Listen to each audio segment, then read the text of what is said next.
लाहौर जी एहतसाब अदालत money laundering case में अपोजिशन लीडर शहबाज शरीफ के अदालती रिमांड ते जेल उमाणी छॾियो। नेब जी जिस्मानी रिमांड वारी इस्तदा रद्द कई वई। शहबाज शरीफ चयो आहे त इमरान खान हमेशा ज़ातियात ऐं इंतकाम जी सियासत कई आहे। मरियम नवाज़ ऐं सफ़दर सां जेको कुझु थियो बहितर न हो।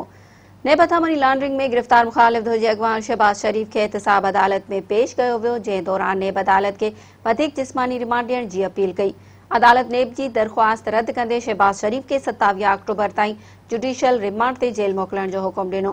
ॿुधणी दौरान शहबाज शरीफ चयो त मूं नेब जी अकूबत खाने में 85 ॾींहं घारिया ऐं जांच दौरान जेके बि दस्तावेज़ घुरिया विया उहे ॾेई छॾिया। नेब प्रोसिक्यूटर चयो त मनी लॉन्ड्रिंग केस में शहबाज शरीफ जो हेल ताईं 22 ॾींहं जिस्मानी रिमांड थियो आहे। पहिरीं आशियाना हाउसिंग केस में जिस्मानी रिमांड वरितो वियो हो। शहबाज शरीफ जांच में को बि सहकार न करे रहियो आहे। हू इहो बि न ॿुधायो आहे त परॾे में फ्लैट्स लाइ जेको कर्ज़ वरितो उहो कीअं वापसि कयो पियो वञे। होरा ॿुधणी खां पोइ मुख़्तसर मीडिया सां ॻाल्हाईंदे शहबाज शरीफ चयो त इमरान खान जो रवैयो फाशिस्ट वारो रवैयो आहे। धीअरुनि ऐं भेनरुनि सुधो औरतुनि सां रवैये जा कुझु इख़लाक़ी क़दर हूंदा आहिनि। हुन चयो त मौजूदा हुकूमत में औरतुनि जे हक़नि जी पायमाली कई वई। इमरान खान सदाईं ज़ातियात ऐं इंतकाम जी सियासत कई आहे। हाणे बि अपोज़िशन ख़िलाफ़ कार्रवायूं जारी आहिनि।